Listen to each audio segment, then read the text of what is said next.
Bonjour et bonsoir à tous les amis de la Maison Française.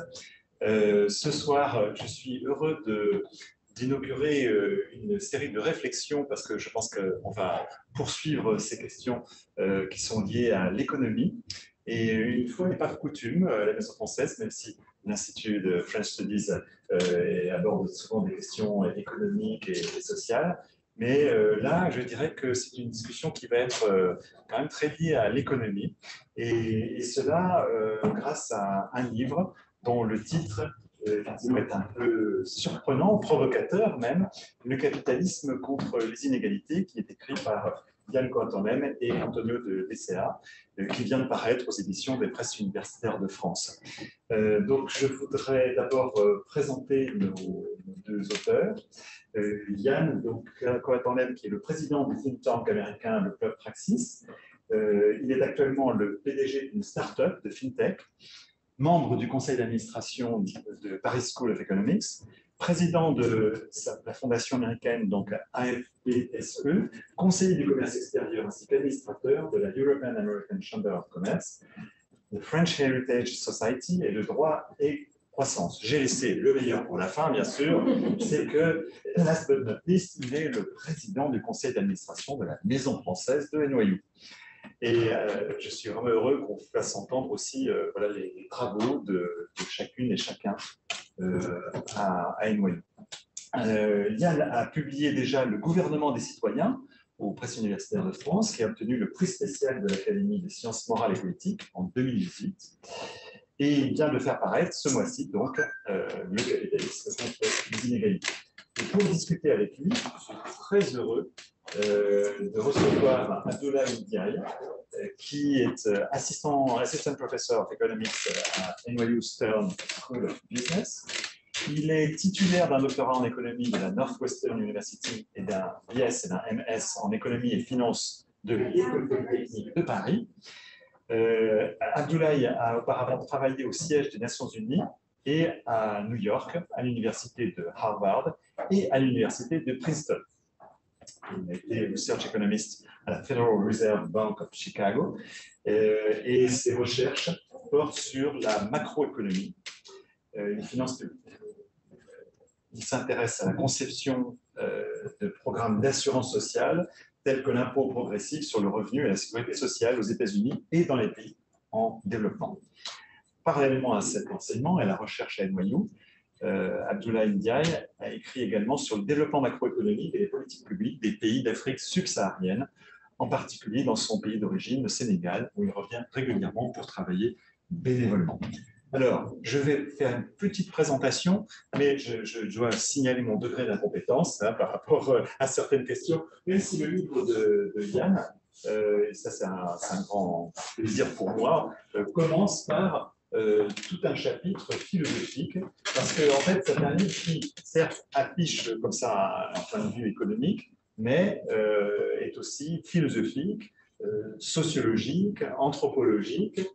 Donc, il a vraiment un champ lui, pour le coup, il a un champ de compétences beaucoup plus large que le mien. Alors, quand même, dans ce livre, je l'ai beaucoup apprécié. Pour autant que j'ai pu entrer dans les développements, mais peut-être discuter.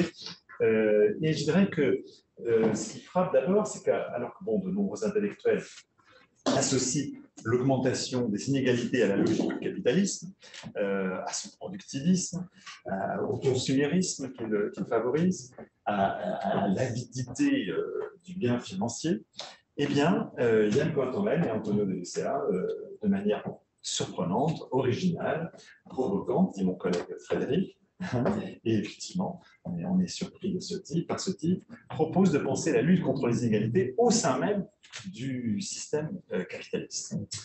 Pour autant, son analyse des inégalités est sans complaisance. Et il en souligne tous les aspects, tous les excès avec le règne du capitalisme financier et ses injustices flagrantes. Mais précisément, Yann propose de penser ensemble la justice sociale et l'efficacité économique. Ça, je pense, le point tout à fait nodal de ce livre. je cite, « Réduire les inégalités ne doit pas se concevoir comme un coût pour la société, mais comme un formidable réservoir de croissance et d'épanouissement individuel. » Bon.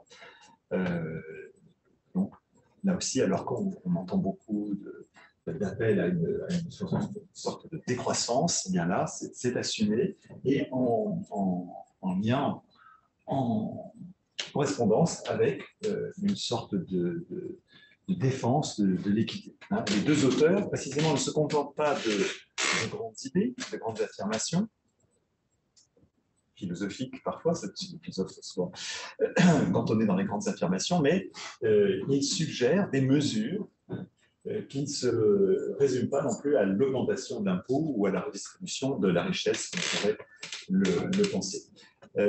Ils ne se contentent pas non plus d'observer les inégalités économiques, mais ils les traquent, aussi bien par exemple, dans l'accès de chacun à l'éducation, dans l'accès de chacun à Internet, hein, et notamment des analyses sur effectivement la difficulté qu'ont eu en temps de Covid, notamment de nombreux élèves à accéder à des cours à distance, mais aussi ils s'intéressent aux disparités culturelles et aux questions de diversité. Donc ce livre est vraiment au cœur de l'actualité parce qu'il intervient après la crise du Covid, si tant est qu'on en est sorti, et après ce qu'on a pu constater, c'est-à-dire ce qui pour le coup est particulièrement choquant, c'est-à-dire l'enrichissement des spéculateurs pendant cette période, alors que tant de personnes ont perdu leur emploi. Et il suggère une politique gagnant-gagnant. Il parie que la diversité, l'inclusion, l'équité, eh bien, favoriseront le développement économique. Donc, pour toutes ces propositions, je dirais, provocantes, étonnantes, eh bien, merci Yann de venir les exposer et merci beaucoup Abdoulaye de venir les discuter. Donc, c'est à vous. Peut-être Yann pourrait commencer à présenter son travail. Merci beaucoup François. Vous m'entendez bien? On m'entend bien? Oui, oui. Bon, parfait. Merci de nous accueillir ce soir à la Maison Française, qui est un petit peu ma maison, mais je suis d'habitude de l'autre côté de la barrière, donc ça fait un petit peu étrange d'être ici, surtout après le superbe concert Poulenc de la semaine dernière. Je voudrais revenir un tout petit peu sur le titre et le sous-titre d'ailleurs, mais faire un petit détour parce que, et tu y as fait allusion, il n'y a aucune béatitude derrière notre approche et on n'est pas là pour faire l'apologie du capitalisme, loin de là. Le capitalisme sait qu'il existe et souvent c'est une réalité souvent honteuse et très pathologique et il faut absolument en sortir. Simplement, ce qu'on dit nous, c'est qu'il n'y a pas besoin de jeter le bébé avec l'eau du bain d'une certaine manière hein, et qu'on peut réformer le capitalisme et donc garder un certain nombre de bases de notre système économique. Le détour, c'est un constat d'humilité. En fait, plus on a avancé sur ces sujets de diversité, plus on s'est rendu compte à quel point c'était complexe, multidimensionnel, je dirais hyper multidimensionnel.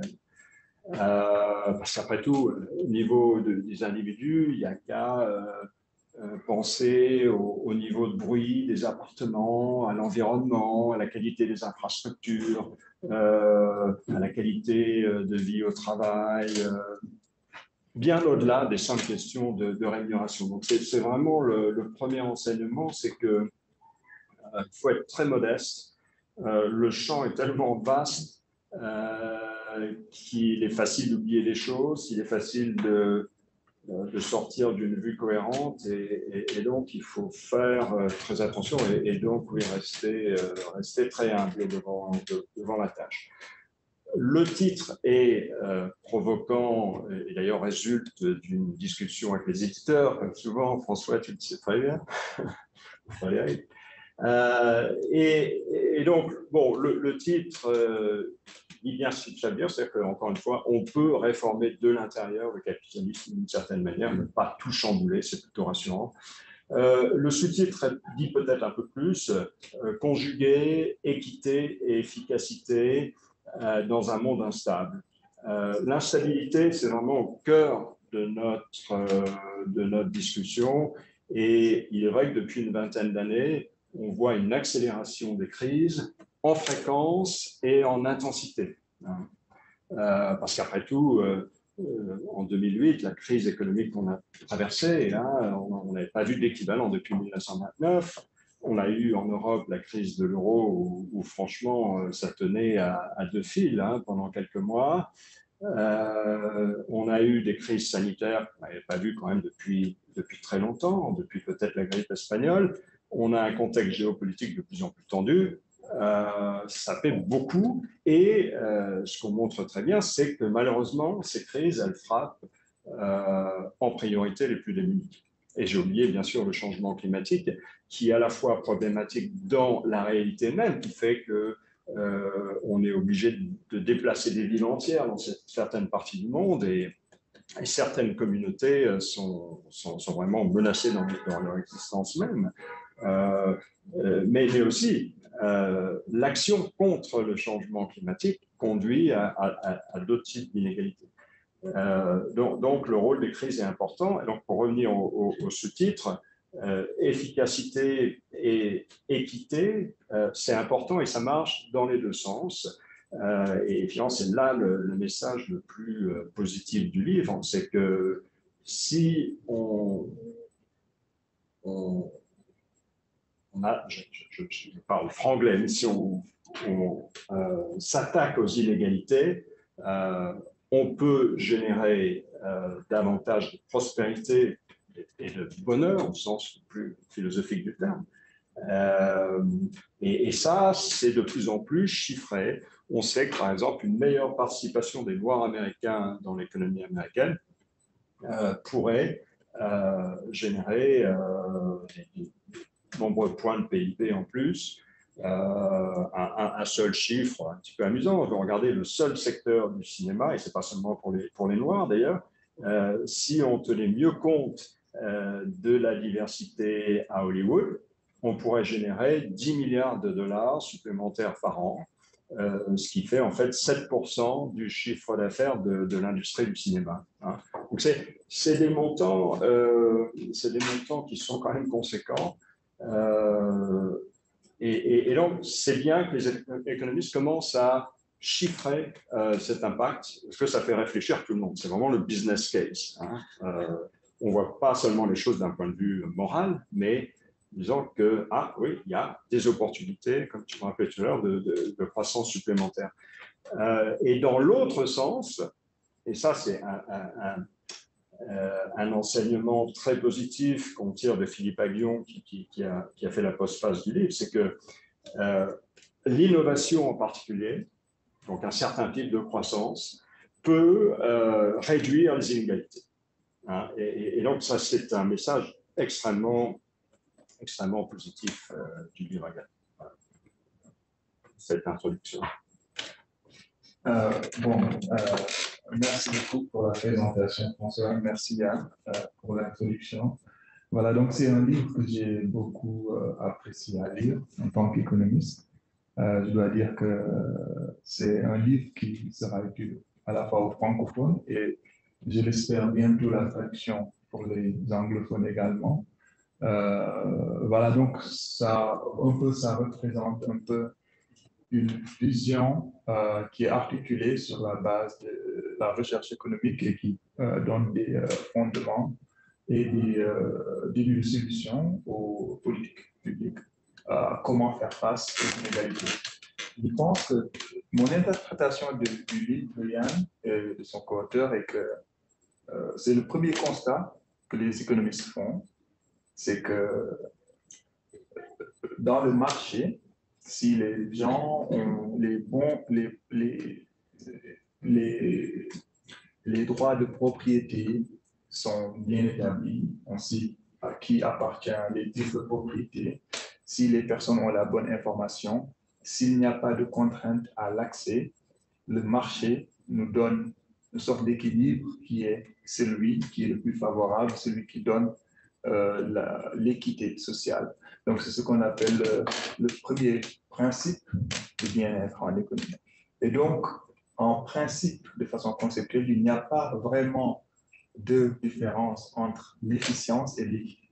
Et donc, le livre de Yann se situe à comment on peut maintenant enlever ces contraintes-là qui créent ces distanciations entre l'efficience et l'équité sur différents points, que ce soit le climat, soit l'accès à l'opportunité pour les enfants, que ce soit sur les questions de retraite, que ce soit sur les questions de l'innovation, etc. Et donc, vraiment se poser les questions de comment on peut être dans ce cadre-là où la fameuse main invisible d'Adam Smith, en fin de compte, s'établit. Donc, c'est une vision qui permet un peu d'articuler la politique de façon claire de comment on peut réduire ces contraintes-là qui nous ramènent dans un monde où il y a une tension entre efficience et équité. Voilà, donc, de façon un peu pédagogique, je dirais que c'est un peu l'objectif du livre. Bon, maintenant, voilà, on pourrait discuter de ces points-là sur différents sujets. Je voudrais tout de même, donc, dans ces discussions-là, pour apporter un peu quelque chose voilà, de la foot, c'est dire aussi quand même que bon, beaucoup de philosophes, avant ces discussions, ont un peu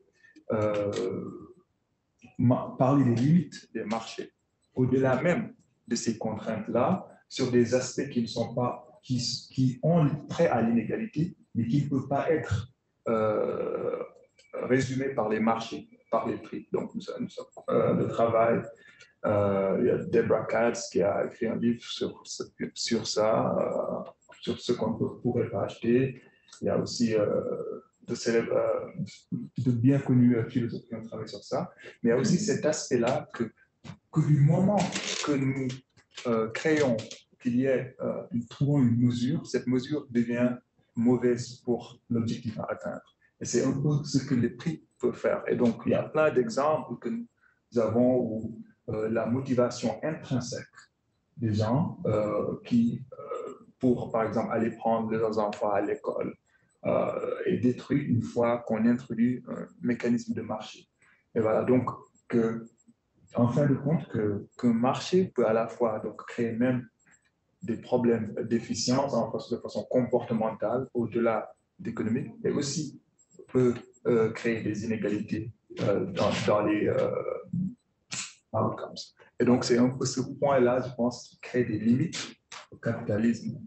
Oui, tout à fait. Si je peux rebondir là-dessus, Abdou, on parle à la fois de critiques contre le capitalisme qui s'élève en fait dès le tout début de la révolution industrielle, dès la fin du XVIIIe siècle. Donc des gens comme Montesquieu, comme Jefferson ici, c'est un peu moins le cas chez les philosophes anglais, qui sont davantage mercantiles.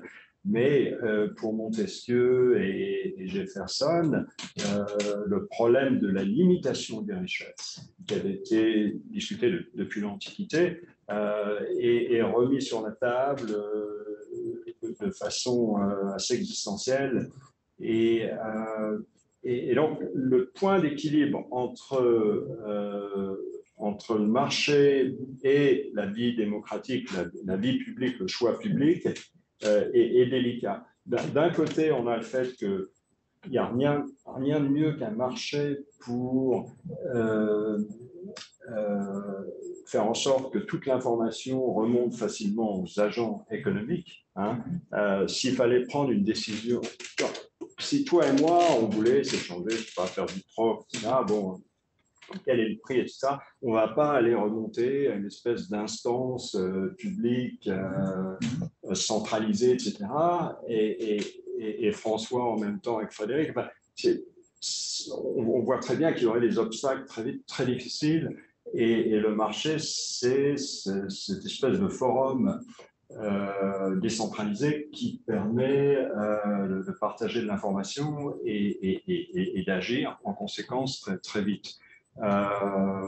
Et donc, il y a ça, et puis ensuite, il y a le rôle de l'État qui est à la fois un régulateur, quelqu'un qui observe, qui essaye de réparer les pathologies. Ouais. Bon, c'est tout à fait, bon, on en est au niveau conceptuel bon, après on pourra développer certains points, mais donc sur ce niveau conceptuel, typiquement, c'est une fois qu'il y a, bon, la structure des marchés est quelque chose auquel on ne peut pas ignorer, c'est-à-dire que souvent en économie, on étudie des marchés qui sont plutôt des marchés complets qui essaient d'absorber toutes les différentes, toutes les informations que nous avons. Typiquement, typiquement si il y a une dimension d'un objet auquel on tient, auquel le marché décide que c'est cette dimension qu'on priorise, c'est un peu cette dimension-là qui va être reflétée dans les prix, alors que d'autres dimensions peuvent manquer, par exemple. Et donc, un peu, par exemple, quand on parle également d'accès, je pense, au logement, ou, par exemple, aller à un concert, dès qu'on est dans une situation un peu où il y a un peu, où la contrainte de scarcity, bon, m'excusez, hein, l'anglophone, l'anglicisme, dès que la contrainte de scarcity est très prenante, on peut se retrouver dans un cadre où le marché voilà, va prioriser la personne qui peut payer le plus. Et bon, dans ce cadre-là, c'est aussi efficient et ça augmente le bien-être global, on va dire, dans le sens où c'est cette personne-là qui peut-être a le plus de bien-être à aller regarder Hamilton ou le théâtre. Voilà. Mais toutefois, quand même, sur une perspective où il y a une sorte de corrélation, donc comme vous avez mentionné beaucoup d'études, hein, entre le bien-être des parents et des enfants, et que par exemple, comme j'ai donné typiquement l'exemple d'une pièce culturelle, voilà, sur lesquels on peut y avoir des aspects d'inégalité que les prix ne peuvent pas mesurer. On voudrait bien quand même qu'il y ait beaucoup d'enfants de différentes catégories sociales qui puissent aller voir Hamilton. Toutefois, bon, c'est les parents qui ont les revenus qui peuvent aller voir ça. Et donc, ça peut créer, il peut y avoir cet aspect-là, comme Bourdieu le disait, où cette méritocratie ne se Oui, pas, et ça. on est dans une situation où méritocratie d'une part et presque autocensure de l'autre, hein, où on se cantonne dans son quartier et où le gamin des quartiers difficiles n'ose même pas aller dans un musée qui pourtant serait gratuit, n'ose même pas aller à un concert public et gratuit d'une université parce que voilà, c'est pas ce qui est discuté à la maison et ça fait pas partie de sa culture à lui. Simplement revenir sur la théorie classique du capitalisme, là où elle est complètement prise à défaut dans le monde contemporain, c'est sur la question de ce qu'on appelle les externalités. Quand vous allez faire vos courses, moi je suis effaré à chaque fois que je vais dans un supermarché pour acheter 2 bricoles, tout de suite c'est un sac en plastique, des emballages en plastique, etc. Et en fait, on paie un prix. Alors, on commence à faire payer les sacs des gens maintenant dans les supermarchés, mais c'est 5 centimes, des choses, 5 cents ou des choses comme ça, c'est assez négligeable. Et les emballages en plastique, pareil. Là où interviennent les externalités, c'est que précisément, on ne met pas un vrai prix de marché sur ces trucs-là. Par exemple, pour un sac en plastique qui tiendrait en compte le nettoyage des océans ou des rivières. Hein. Et là, imagine, le vrai prix, ce serait peut-être des dizaines de dollars pour ce horrible sac en plastique qui va finir avec des millions, des milliards de petits frères dans nos eaux polluées. Et donc, non, on a parlé dans les chapitres philosophiques du concept de super-valeur, qui est en fait la valeur plus le coût des externalités. Hein. Et ces ajustements, il faudrait les faire partout. Malheureusement, ce n'est pas fait systématiquement. Une des premières tentatives de le faire, c'est de mettre un prix sur le carbone, hein, pour que à la fois les entreprises et les consommateurs, in fine, c'est-à-dire nous, prennent des comportements plus responsables. Mais c'est un tout début. Et comme vous le savez, le carbone n'est pas au bon prix pour arriver à nos objectifs d'ici l'horizon 2030-2040. Donc c'est là, je crois, sur la question des externalités qu'il y a un très grand problème. Et réintégrer le coût des externalités dans les prix, ce sera évidemment un gros challenge. Oui, alors, donc sur ce point, je suis tout à fait d'accord et je pense que, voilà, donc c'est un peu ces limites-là. Donc, bon, internaliser les externalités dans les prix, ça, c'est un peu là où on peut se retrouver dans des situations où le marché marche bien.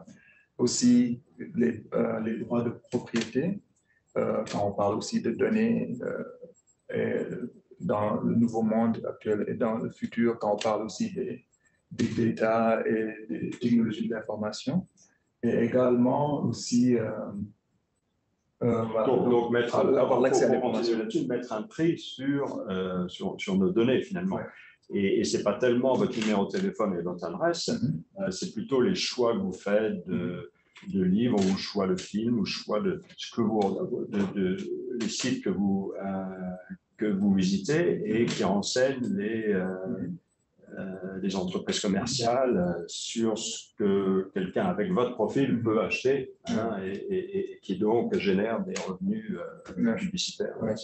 Mais maintenant, donc sur le point que je viens de parler des externalités, sur lesquelles beaucoup d'économistes sont tous d'accord, hein, et donc c'est là où je suis aussi en accord avec toi.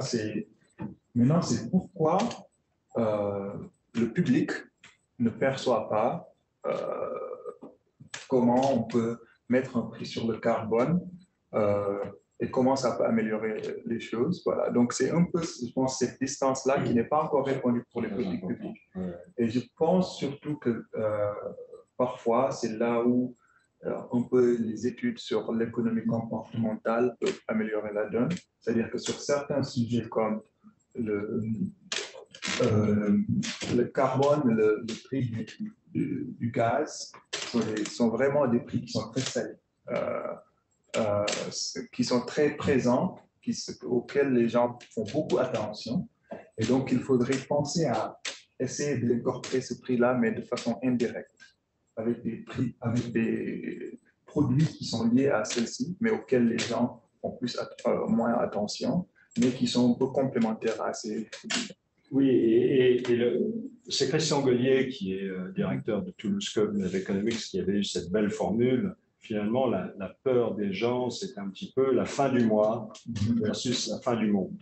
Hein, c'est-à-dire qu'on essaye de les intéresser à des sujets qui concernent effectivement notre survie. Hein, on n'a pas le choix. Il faut, ou alors on fait partie, on nous dit que la 6e extinction des espèces végétales et animales a commencé. Il se pourrait très bien qu'on soit inclus dans la liste des espèces qui disparaissent. Donc on n'a pas le choix sur le climat. Mais le problème, c'est que aller dire ça à une femme en plein Covid qui a dû faire femme seule avec un enfant qui a dû faire des choix vraiment cornéliens, est-ce que je vais au travail ou alors est-ce que je m'occupe de mon gamin alors que les crèches sont fermées, etc.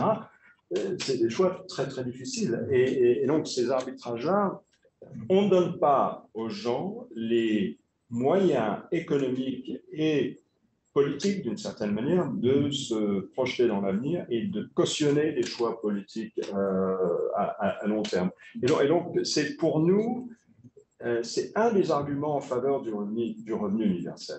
Ce n'est pas le seul, mais c'est un des arguments qui est non seulement d'apporter une aide aux gens dans des situations difficiles de crise, alors qu'actuellement on a des aides, mais elles sont ponctuelles. On a donné des compléments de revenus pendant le Covid dans la plupart des pays développés.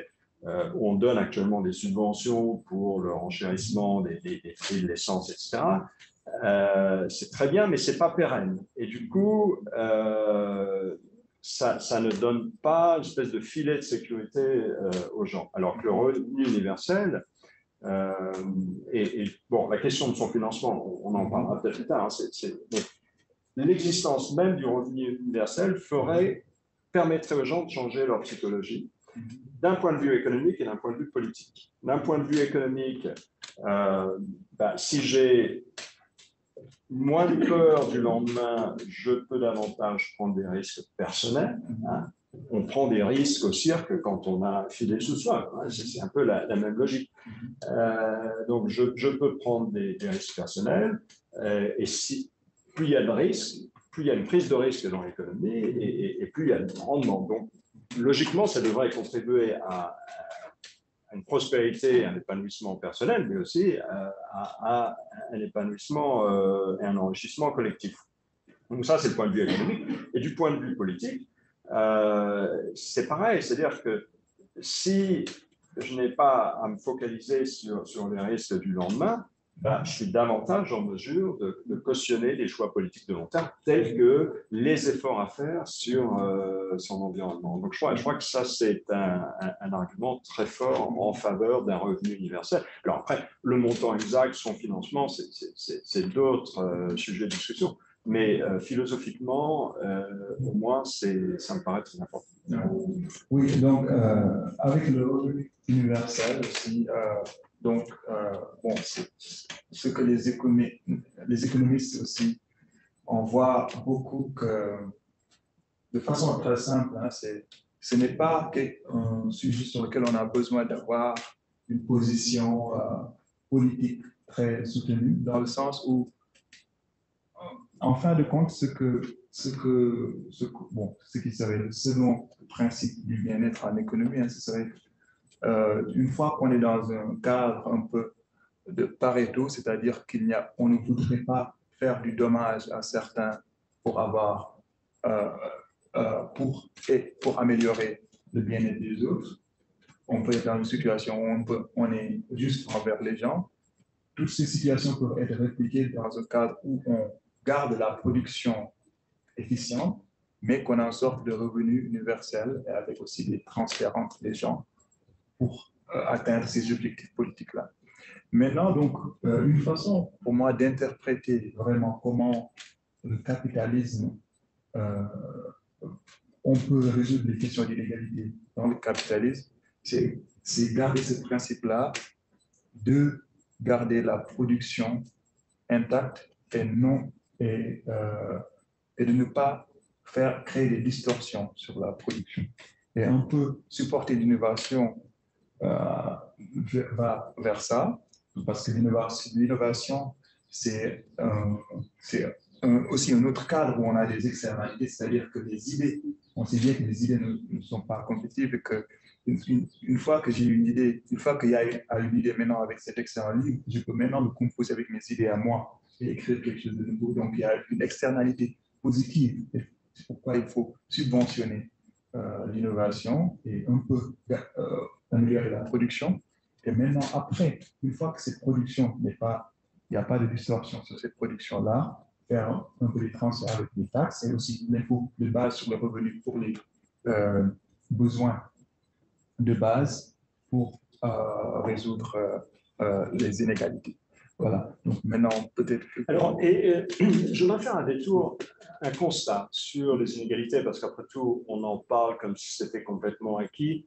Il faut quand même introduire pas mal de nuances dans le débat actuel, et notamment sur l'évolution depuis 30 ou 40 ans. On dit souvent les inégalités de revenus et de patrimoine augmentent depuis 40 ans, la mobilité et l'égalité des chances diminuent, etc., etc. Et il faut nuancer tout ça.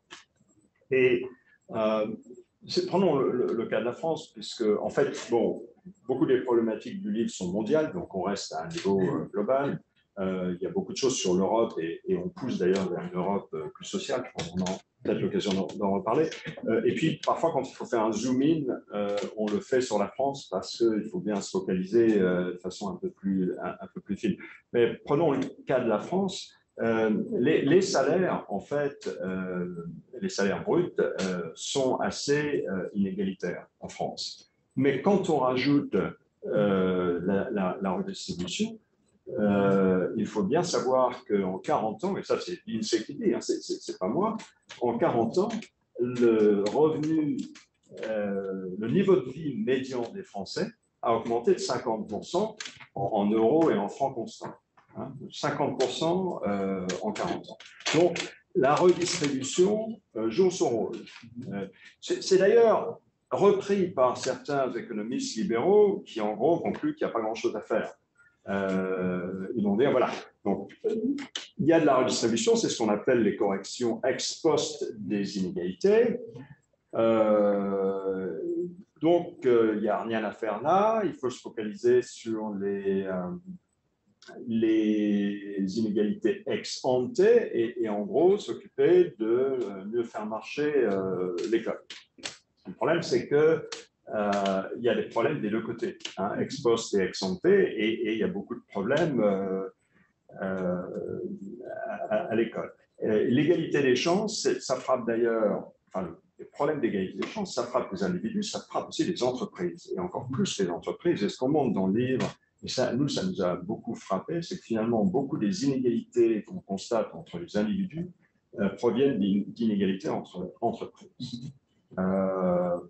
En fait, quand on lit souvent le ratio du salaire du PDG par rapport au salaire médian ou au salaire de bas d'échelle de l'entreprise, ce ratio-là, il a explosé. C'est vrai pour le top 10% des entreprises, ce n'est pas tellement vrai pour l'entreprise moyenne. Il y a vraiment, voilà, ce qu'on a observé depuis 30-40 ans, c'est une concentration des profits dans un tout petit nombre d'entreprises. Hein, et c'est un chiffre que je donne qui vient des économistes de la Maison-Blanche il y a quelques années. C'est frappant, c'est que le taux de rendement du capital du top 10% des entreprises,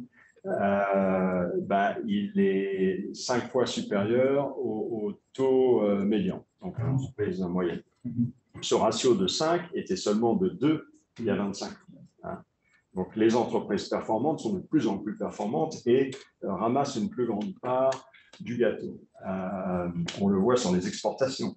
1% des entreprises qui exportent contrôlent 67% des exportations. 1%, 67%. Pour les brevets, c'est encore plus flagrant. 1% des entreprises contrôlent 91% des brevets. Je ne vais pas donner trop de chiffres, mais ceux-là sont assez intéressants. Et 98% des brevets les plus utiles. Les brevets qui sont cités dans les papiers de recherche, etc. Donc, qui ont vraiment une valeur ajoutée, les autres étant secondaires. Donc, 1%, 98%. Hein, c'est vraiment extrême. Les marges stagnent pour la plupart des entreprises depuis une vingtaine d'années. Enfin, ça va nulle part pour l'entreprise moyenne. Pour le top 10%, les marges ont augmenté de 35%. La profitabilité. Donc voilà, on pourrait en parler à l'infini, mais il y a vraiment une concentration des profits, ce qui n'est pas pathologique en soi, sauf que ça traduit souvent des situations de rente indue.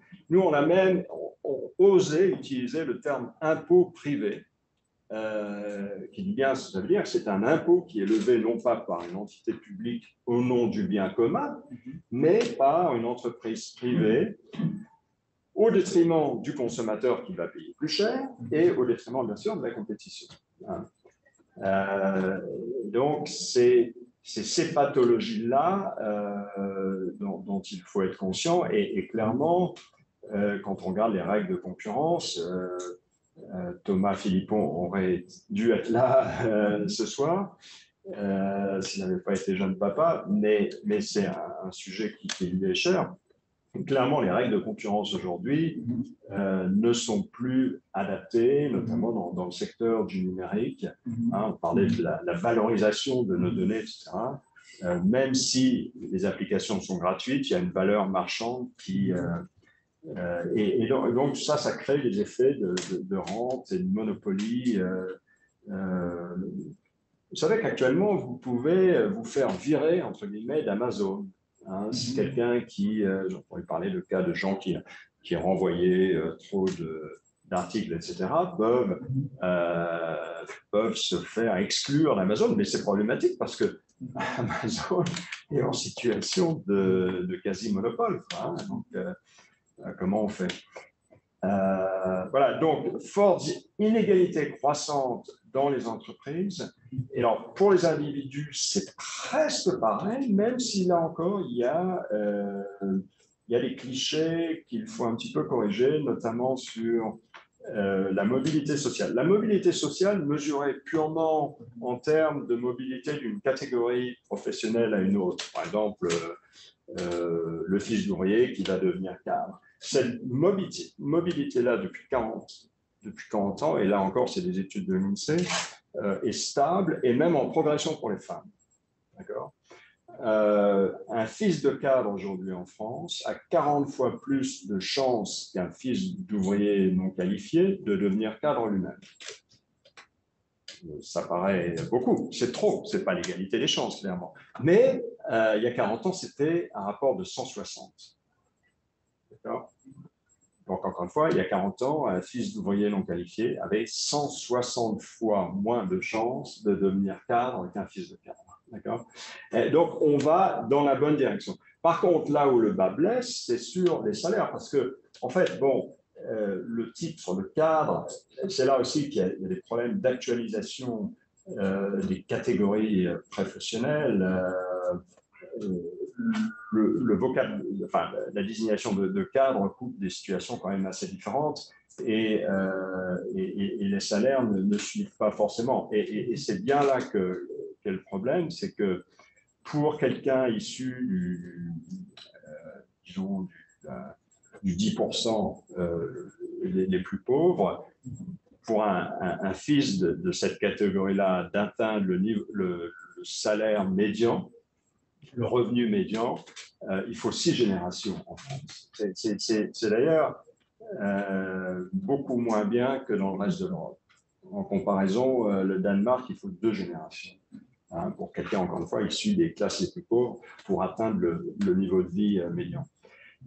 Donc ça, c'est problématique. Et ensuite, il y a la grosse question des patrimoines pour arriver au top 25% des patrimoines. C'est de plus en plus conditionné à la fortune des parents. Donc, il y a un fort effet de reproduction sociale. Donc, c'est mitigé, mais c'est clairement pas suffisant. Et ça montre qu'il faut investir dans l'éducation, mais pas le dire, comme on entend les politiques le rappeler depuis des décennies. Oui, il faut privilégier les... Et dans le même temps, on est déplacé dans les classements internationaux, enfin, on baisse dans les classements internationaux. Alors, à chaque fois, on rétorque que le système français est très spécial et qu'on ne peut pas nous juger comme, je ne sais pas moi, les universités de Singapour. Mais ouais, quand même, nos études internes montrent que les élèves arrivent en 6e avec de moins en moins de maîtrise de techniques de base en lecture, écriture et calcul. Donc ça, il faut en tenir compte. Et en fait, un des grands points du livre, c'est qu'il faut prioriser ces questions sociales et les investissements sociaux à partir de l'étude de leur rendement. Où est-ce qu'on a le meilleur rendement sur investissement? C'est vraiment une approche un peu business d'une certaine manière. Et là, on cite beaucoup les travaux du prix Nobel américain James Heckman, qui a beaucoup travaillé sur ces questions-là, et qui montre comment on peut, en investissant dès la maternelle dans les élèves, on peut ensuite observé et calculé un taux de rendement sur l'ensemble de la vie de l'élève. Hein, et les États-Unis ont la chance, par ailleurs, il y a beaucoup de choses à dire sur le système éducatif américain, mais ils ont la chance d'avoir des programmes pilotes qui datent des années 60-70, à l'époque où les démocrates et les républicains étaient avides d'expérimentation sociale, hein, ce qui fait beaucoup défaut aujourd'hui, mais on le faisait à l'époque, et donc on a du recul de plusieurs décennies sur certains de ces programmes. Et c'est comme ça que Ekman et ses équipes ont pu faire ces calculs qui sont absolument extraordinaires. Moi, je ne rate pas une occasion de signaler ce genre d'études à des politiques français ou des fonctionnaires français, parce que c'est vraiment formidable. Et c'est pas, on imagine, on se dit, oui, la maternelle, bon, qu'est-ce qu'ils font? Bien sûr, ce n'est pas des questions de savoir académique, mais c'est une espèce de... ce qu'on inculque, c'est des soft skills. C'est un développement de l'attention, hein, de l'éveil, de la curiosité, choses que on imagine ne font pas partie de la culture d'un gamin qui est dans je sais pas moi, dans une tour de HLM, dans un local exigu, avec la télé qui hurle tout le temps. On comprend que c'est pas forcément facile de se concentrer dans des conditions comme ça. Et bien, ces programmes d'enrichissement, comme on dirait aux États-Unis, hein, sur les soft skills, one-on-one ou par petits groupes d'élèves, c'est ça qui donne des rendements extraordinaires. À l'autre bout de l'échelle, on a la situation des sans-abri, notamment à New York, où, si j'ose dire, il y a 65 000 sans-abri à temps complet, un coût pour la ville de New York de $30 000 par an et par personne, et vous faites le calcul, ça fait à peu près 2 milliards. 2 milliards, on peut faire beaucoup de choses. Donc voilà, il n'y a pas photo d'une certaine manière. Et ben, ces débats-là, ces choix politiques-là, on ne les fait pas, on n'en discute pas d'abord, et on les fait encore.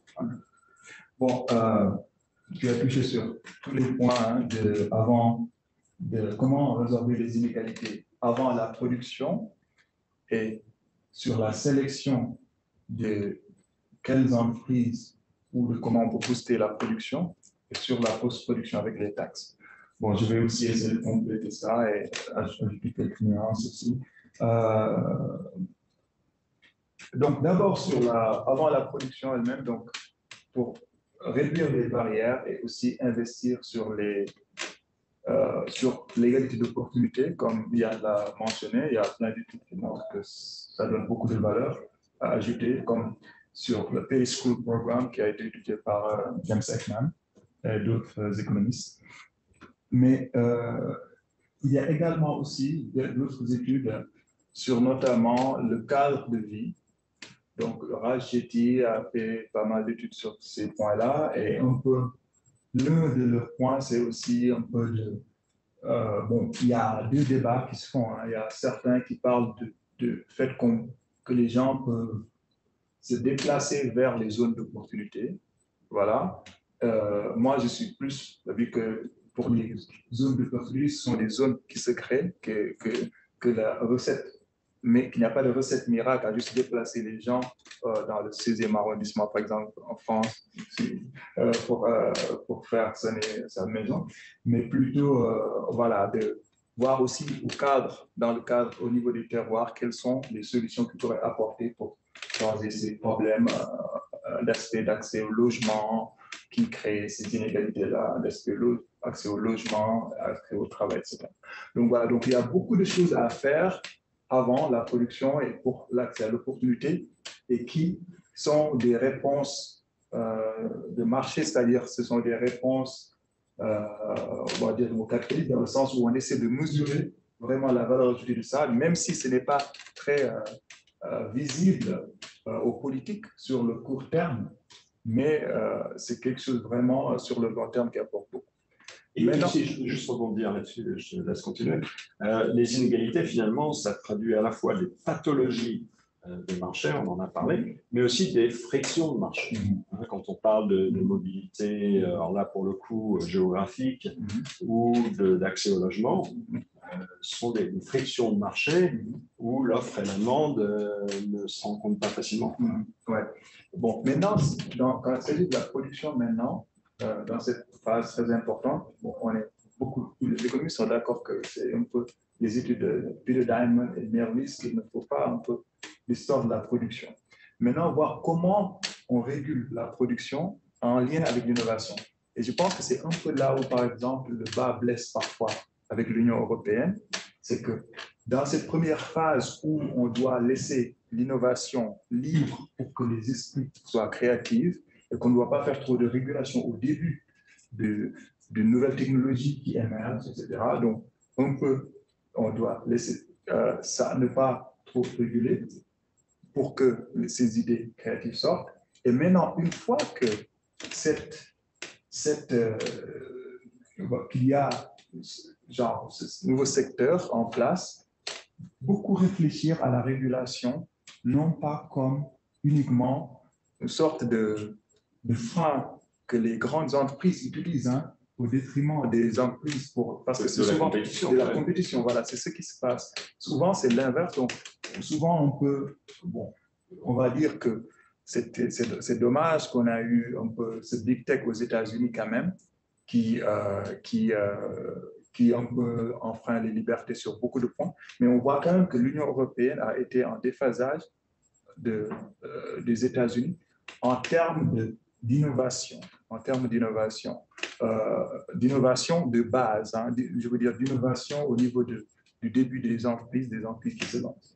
Et maintenant, donc un peu relâcher la régulation sur ça. Donc il y a un peu, certains on peut aller dans les détails. Mais sur les GAFAM, on peut dire qu'on a quand même attendu un peu trop longtemps. Oui.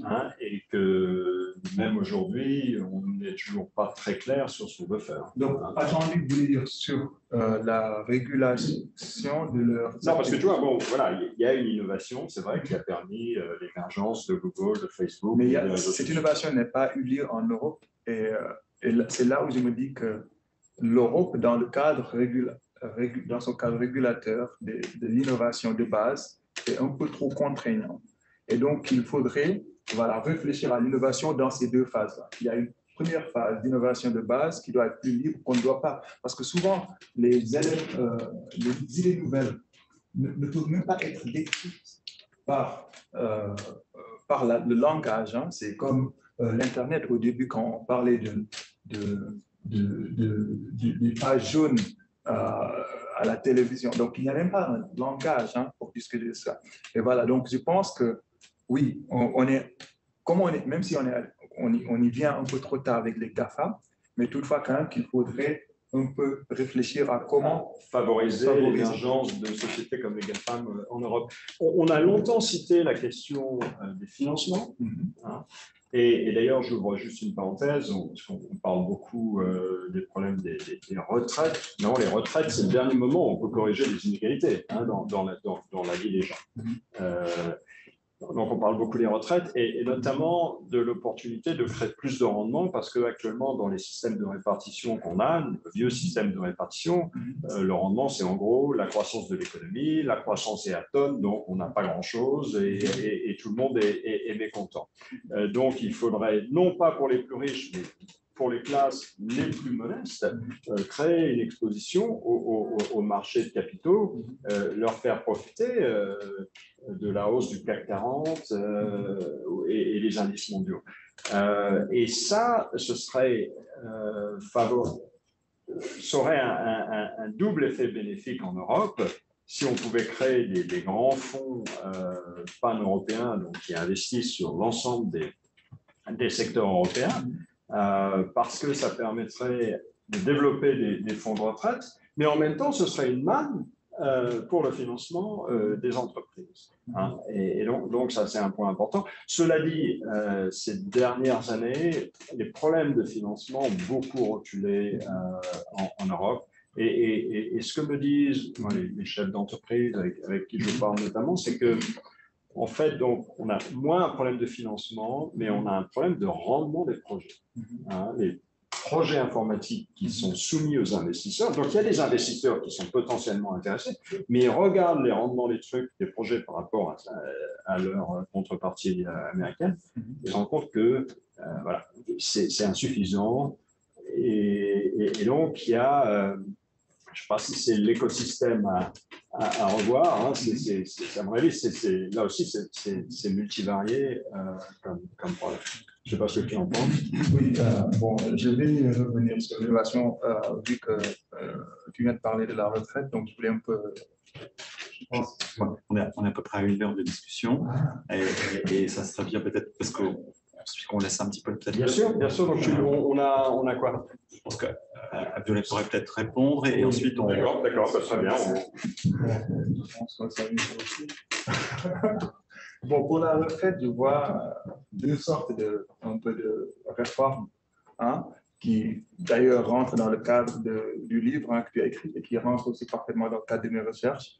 Donc, c'est un peu de laisser le système de retraite plus flexible et de ne plus avoir, tu vois, cet âge pivot-là qui un peu détermine, même de façon behavioral, la réponse des gens. Donc, avoir ça, considérer les contraintes de pénibilité et laisser les gens qui ont des revenus plus élevés et qui ont peut-être un travail plus agréable aussi, de travailler plus tard et de contribuer plus longtemps.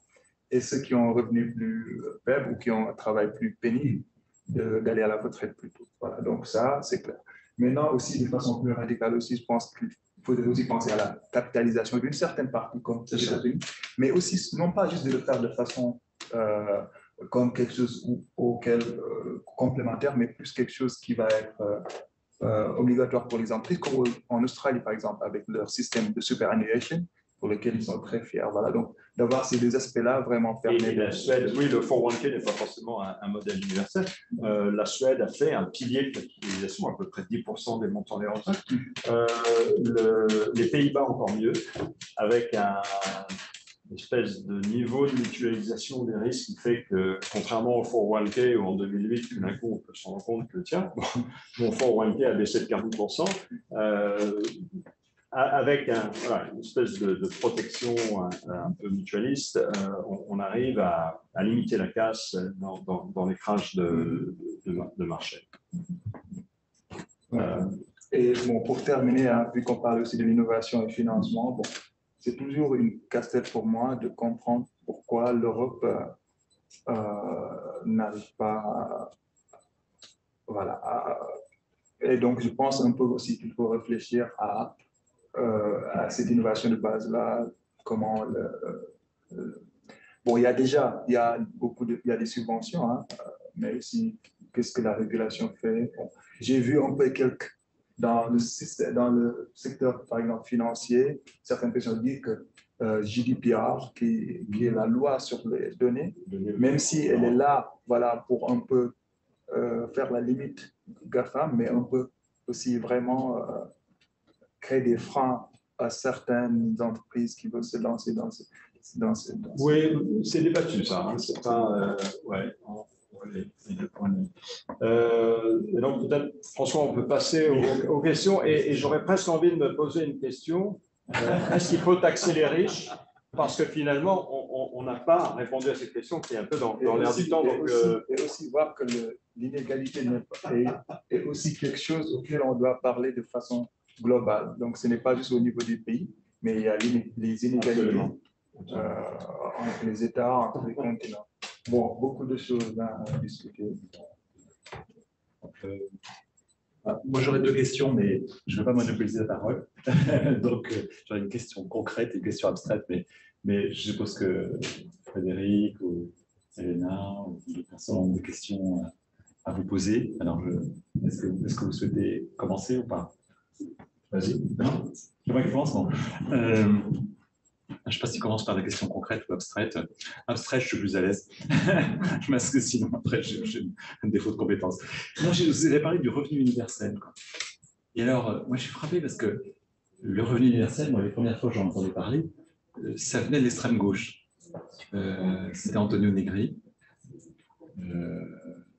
Donc, l'extrême gauche italienne. C'était André Gortz, qui pas définie forcément par l'extrême gauche, mais en tout cas par une sorte de volonté de sortie une volonté de sortie du capitalisme. Bon, j'ai écrit aussi, quand il parle de l'exode, c'est la sortie du système, quoi.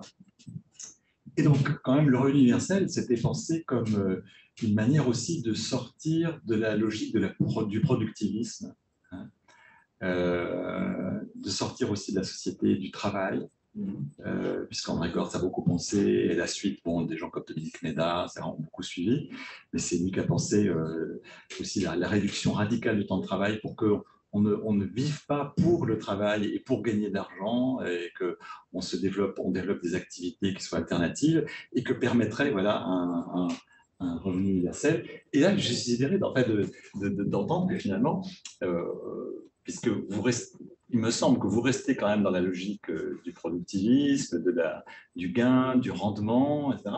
Et que le revenu universel soit compatible avec ça, favorise même, c'est une espèce de renversement. Comme d'habitude, le capitaliste avale tout ce qu'il conteste. Un trou noir.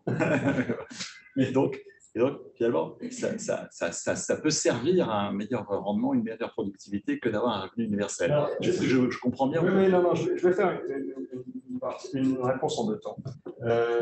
Plus philosophiquement, tu parles de l'extrême gauche, c'est vrai, mais il y a aussi toute la tradition libérale. Et chez Hayek, chez Friedman, et on pourrait remonter dans le temps, il y a un vrai attrait, donc chez les libéraux en général, il y a un vrai attrait du revenu universel. Et donc, d'ailleurs, de mon point de vue, toute la partie philosophique, c'est aussi pour réconcilier les points de vue, montrer les passerelles entre des théories, disons, progressistes et des théories dites libérales.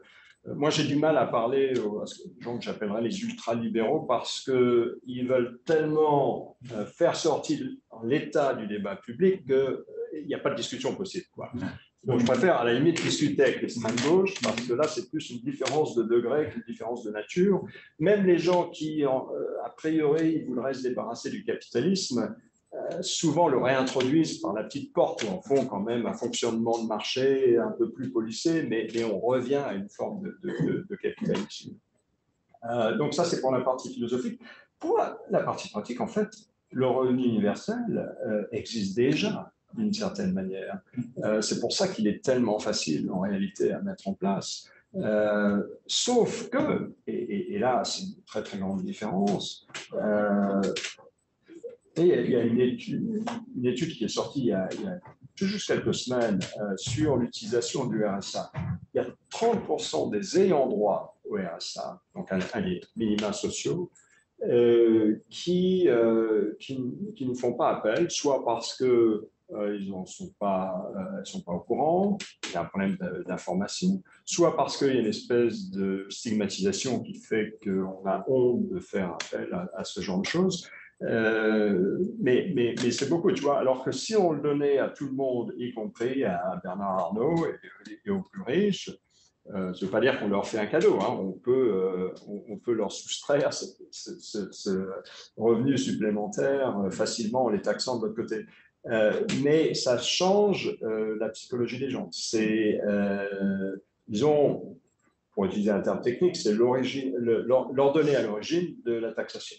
Avant même que je gagne le moindre euro, l'État me donne quelque chose.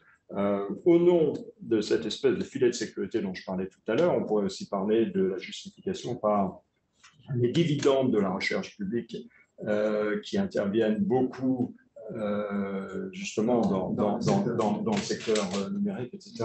90% de la technologie qui est derrière ce petit bout de truc-là vient de recherche fondée par des fonds publics. Donc, il y a plein de justifications, mais techniquement, il se met en place essentiellement par remplacement des aides existantes, sauf des aides spécifiques telles que le handicap. Hein, le handicap, ce n'est pas une donnée de revenus. On est obligé d'en tenir compte séparément. Mais à part ça, la plupart des aides existantes peuvent être remplacées non seulement par un revenu universel, mais aussi par un impôt négatif qui, lui, peut créer de meilleures incitations au travail. Hein. Donc, jusqu'à un certain seuil, dès que je travaille plus, l'État m'aide plus. Voilà. Après, au bout d'un certain seuil, on finit par quand même payer les impôts parce qu'il faut quand même des rentrées. Mais je vois, techniquement, ce n'est pas un problème difficile. Enfin, l'État peut être techniquement difficile, mais c'est pas un... Et ce n'est pas un saut vers l'inconnu. Beaucoup de gens disent oui, mais comment ça va être financé? Non, il ne s'agit pas forcément de. Et on montre dans le livre une simulation faite sur un demi-million de personnes, hein, avec l'aide de l'Institut de politique publique, qui est d'ailleurs beaucoup utilisé par le gouvernement lui-même. On montre que c'est possible de façon neutre pour le budget d'État. Oui, bon, je voulais juste ajouter quelques points sur le revenu universel.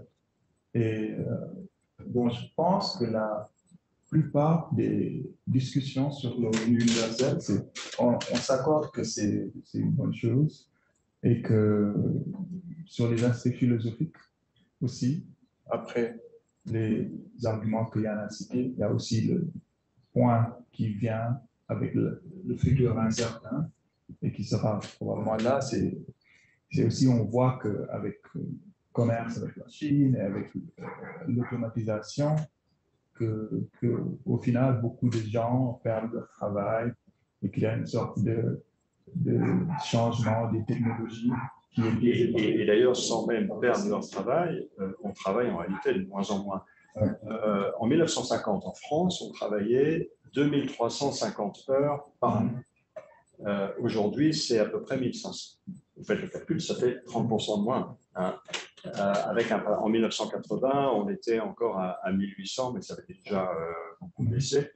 Entre parenthèses, d'ailleurs, en 1950, on travaillait beaucoup plus qu'aux États-Unis.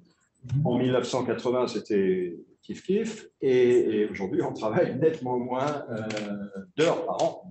Alors, on est peut-être plus productif, etc. Mais donc, il y a un trend. Et tu parlais de certains philosophes. Il y a aussi le vieux rêve de Keynes, qui remonte à 1930 et qui prédisait justement 100 ans plus tard, donc en gros notre époque actuelle, et qui disait que finalement l'humanité pourrait s'en tirer avec une quantité de travail hebdomadaire de 15 heures. Et donc il y a toute une relation au loisir. Le capital humain jouera de moins en moins de rôle peut-être dans le fonctionnement des entreprises. Et donc, il faut trouver d'autres moyens de rémunération de nous tous et d'autres activités productrices pour une société. Et juste pour terminer, maintenant, c'est sur les aspects pratiques maintenant. J'ai bien aimé la simulation que l'Institut de politique publique et de praxis ont fait. Maintenant, je pense qu'il y a quand même un débat, est-ce qu'il faut un revenu universel en remplacement du programme actuel ou un revenu universel qui vient en plus du budget. Et je pense qu'un peu l'une des difficultés pour les gens qui introduisent le revenu universel, c'est qu'ils veulent l'introduire avec des transferts très élevés et qui risquent d'être coûteux. Et donc, ils ont un peu peur de ce coût-là. Et souvent, on finit par dire « Ah, mais on peut remplacer ». Mais je pense qu'on devrait tendre vers un revenu universel comme un test au début, hein, limité, mais qui commence et qui est dans les textes de loi avec lesquels on commence comme une sorte d'expérience. Parce que l'expérience se trouve qu'une fois qu'on a des programmes universels comme ça, une fois que c'est établi en loi, ces programmes, vu qu'ils sont universels, au final, tendent à avoir l'approbation des deux camps, à la fois la gauche et la droite. Par exemple, la retraite, quand ça a commencé en Allemagne, au début, c'était un programme très faible, très petit, où c'était pour les gens qui avaient plus de 65 ans. L'espérance de vie après 65 ans, c'était 4 ans. Mais au final, on a vu qu'il y avait un besoin nécessaire et donc c'était plus facile de l'étendre. Le revenu universel allait être mis en place aux États-Unis avant, dans les élections, pendant l'ère Nixon, mais bon, il y avait oui, il y a beaucoup d'expérimentations, on en parle. Voilà, mais il y avait des démocrates qui voulaient pousser pour que le niveau soit déjà assez élevé et donc il y avait des problèmes budgétaires. Donc je pense qu'on commence par un revenu universel de base plus faible et voir l'étendre avec le temps, qui peut aussi être financé avec ces entreprises-là, les GAFAM et autres qui… Pour répondre en un mot, moi, je préfère une approche différente. J'aime beaucoup l'expérimentation sociale, mais sur ces questions-là, en fait, tous les petits programmes justement dont tu parles ont pas bien marché. Et le problème, c'est que tu donnes l'illusion un petit peu quand Mais la retraite a bien marché quand même. Oui, la retraite. Mais quand tu donnes l'illusion, comme Macron l'a fait en début de quinquennat, de faire des cadeaux aux riches, et d'ailleurs, de facto, c'était un cadeau aux riches, voilà, tu t'en prends plein. Il vaut mieux avoir une approche globale et cohérente. Mais cette approche, c'est au détriment de prendre tous les programmes qui sont déjà en place. Et je pense hein, que ces programmes-là, le ciblage pour que les parents aient les allocations pour leurs enfants sont quand même des choses à maintenir. Parce que oui, non, il faut analyser les gagnants et les perdants. Et bien sûr, il doit y avoir un dialogue politique. Ouais. Voilà, je précise que les questions doivent être posées en français ou en anglais. Hein, parce que bon, comprend, je pense, parce que vous avez un sociologue et une économiste, là, donc, alors, qui parlent très bien anglais.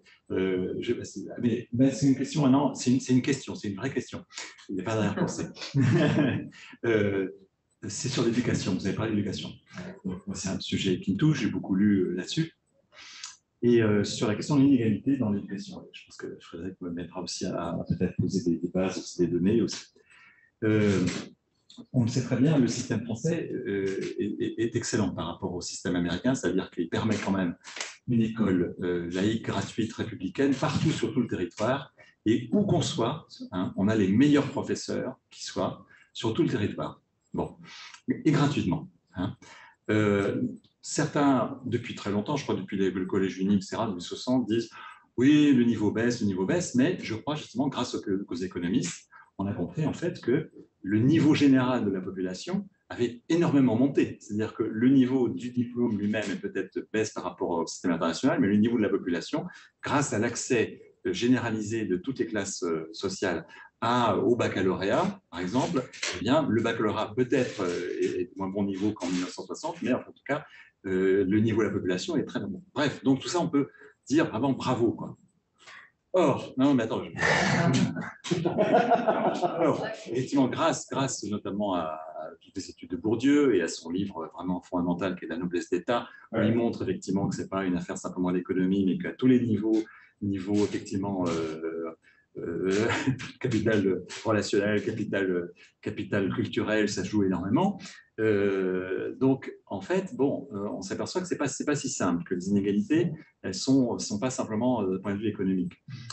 Et moi, ce que j'ai lu, peut-être que c'est une mauvaise donnée, hein, mais depuis 10 ans, en tout cas, moi, je lis que Le Monde, hein, donc je ne lis pas les données économiques, mais c'est que, curieusement, hein, eh bien, il y a de moins en moins, c'est pour ça que je suis surpris de t'entendre dire que ça marche bien, quand tu citais le fils de cadre, non, mais que les enfants, en fait, les enfants des classes populaires, ces dernières années en France, accèdent de moins en moins, c'est-à-dire que le contraire, sauf bon, peut-être les enfants de professeurs qui s'en sortent, hein, mais les enfants de classe populaire qui n'ont pas, qui sont de première génération, s'en sortent beaucoup moins bien qu'avant, et qu'on a une chute ces dernières années oui, non, mais de la réussite. Donc le système du mérite, etc., républicain, ça ne marche de moins en moins. Je l'ai dit, François, et ça se traduit en termes de revenus. C'est très très difficile d'accéder aux revenus médians. Ouais. Hein, on ne prend pas grand-chose en France. Et l'accès, si tu vois, l'accès à l'école, l'accès aux meilleures écoles, etc., on s'aperçoit quand tu fais des statistiques sur l'accès, puisqu'en France on a le système des grandes écoles, ben en fait que ça baisse. Les inégalités sont beaucoup plus importantes de ces dernières années. C'est ce que j'ai lu. C'est pour ça que j'ai détaillé les classifications de l'INSEE sont peut-être obsolètes aujourd'hui. Hein, je crois qu'il y aurait un sujet à creuser là-dessus. Donc, leur conclusion que ça va un peu mieux qu'il y a 40 ans, c'est contestable. Mais encore une fois, c'est sur les passages d'une catégorie professionnelle à une autre. Et dire qu'on devient cadre aujourd'hui, ça ne veut pas forcément dire grand-chose parce qu'il y a plein de jobs de sous-cadres, pas très bien payés.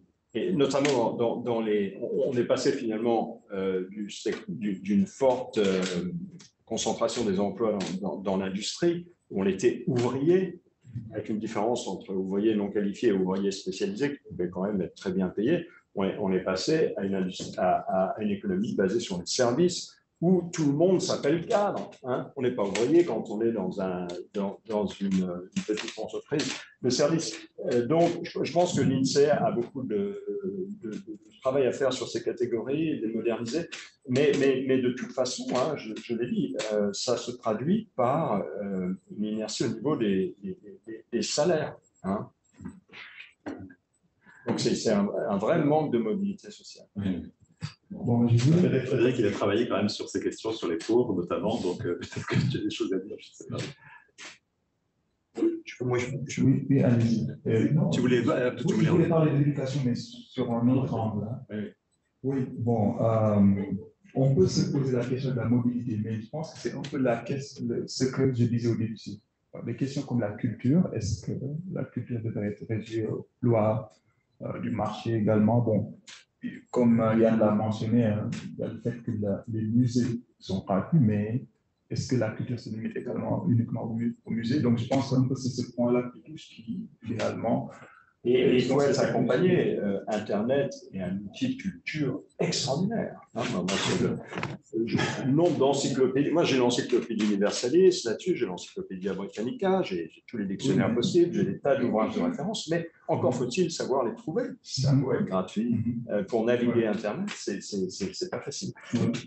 Et donc maintenant, je voulais profiter de l'éducation pour parler de l'aspect global des inégalités. Et aussi, bon, un appel, si jamais il y a des politiques qui écoutent un peu. Donc, je pense que c'est, bon, au niveau des pays, au niveau des États, des continents, on voit que le capital humain, au sens large, qui est à la fois, qui incorpore les skills, les habitudes, la pratique, qui peuvent être améliorées par l'éducation, l'apprentissage, la santé, exactement. Voilà, donc tous ces points-là, ça explique 60% des différences de revenus de façon globale. Et donc, c'est vraiment l'un des points essentiels. Et donc, si on parle aussi des inégalités de façon globale, donc c'est un peu un appel. Bon, même si je préfère les investissements directs étrangers comme une façon un peu de réduire les inégalités, mais aussi, si on parle un peu d'aide au développement, de l'orienter vers l'éducation, vraiment de façon claire, essentielle. On voit l'éducation se détériorer dans beaucoup de pays, parce que c'est souvent quelque chose qui n'est pas politiquement très visible et qui est sur le long terme. Voilà. Et donc, parfois, donc, dans certains pays, pour éviter un peu, vu que l'éducation se quantifie de façon plus difficile et qu'un projet d'infrastructure se voit mieux. Donc, il y a souvent un sous-investissement dans l'éducation. Donc, je voulais vraiment faire ce point-là aussi, que donc c'est un outil de résorption des inégalités au sens globalement autour du monde. Oui, deux questions de curiosité. Donc, tu as évoqué le revenu universel comme une des propositions du livre. Je me demande si tu auras une autre proposition à partager avec nous qui est faite par le livre. Et une seconde, c'est comment tu penses les échelles?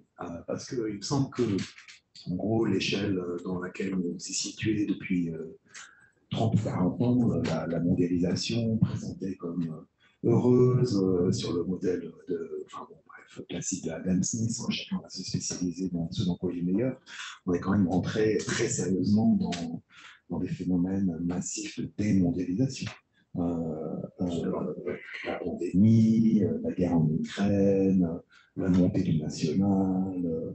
Donc, comment tu penses les échelles pertinentes dans lesquelles tu continue à défendre un capitalisme de marché? Non, absolument. Et je repose ma première question. S'il y a d'autres deuxièmes propositions que... Oui, il y en a beaucoup dans les... Je vais revenir. Alors, je vais peut-être commencer par la deuxième question. François rappelait que je suis au bord de Paris School of Economics. Et à Paris School of Economics, on est justement en train de créer une chaire autour de la déglobalisation. Démondialisation, si tu veux.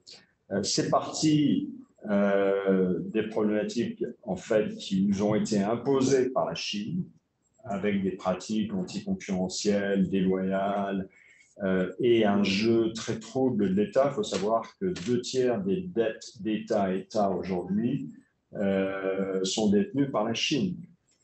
Alors, je ne parle pas de toute la dette publique, je parle de la dette d'État à État. Hein.